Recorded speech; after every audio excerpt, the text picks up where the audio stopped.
Hello kids, thank you for watching A Story with a Lesson. This is a beautiful story. I remember my father telling me this story when I was a kid. Once upon a time, there was a boy. Unfortunately, he wasn't well, though he had some kind of illness, and it looked like the doctor says that he was going to pass away. So the doctor said, why don't you take the kid out of school?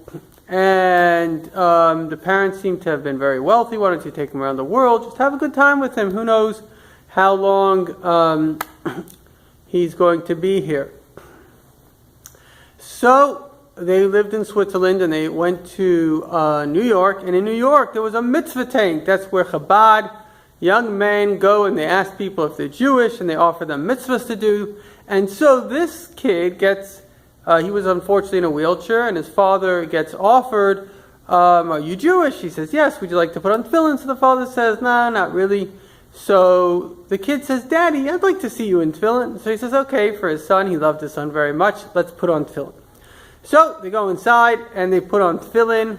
And then the bacher said, why is your son in a wheelchair? What's wrong? So he said the whole story. So he said, well, why don't you go to Lubavitcher Rebbe? You can get a blessing and you can get cured.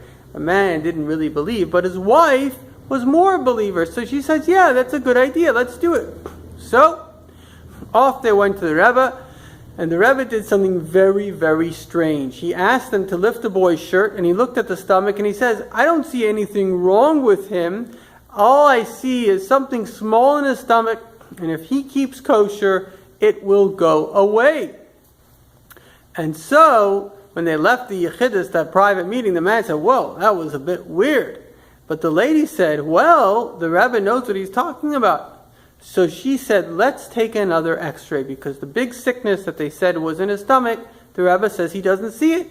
And so the next time they were back in Switzerland, they went to the doctor and said, can we take another x-ray? He said, well, I don't know why, but if you really want to.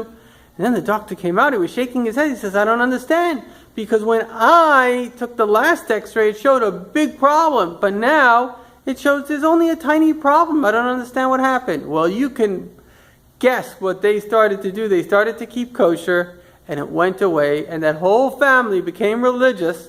And so we see how powerful keeping kosher is. You know, Hashem, God, did not tell us the reasons behind all the mitzvahs, because the main reason we do a mitzvah is because Hashem tells us. Whenever God tells you to do something, you do it without questions, because of course it's the right thing to do. However, the fact is that every mitzvah we do is such a tremendous benefit to us, and in fact it benefits the whole world. And so, thank you for watching, and always remember, the extra mitzvahs that you do brings Mashiach for the whole world.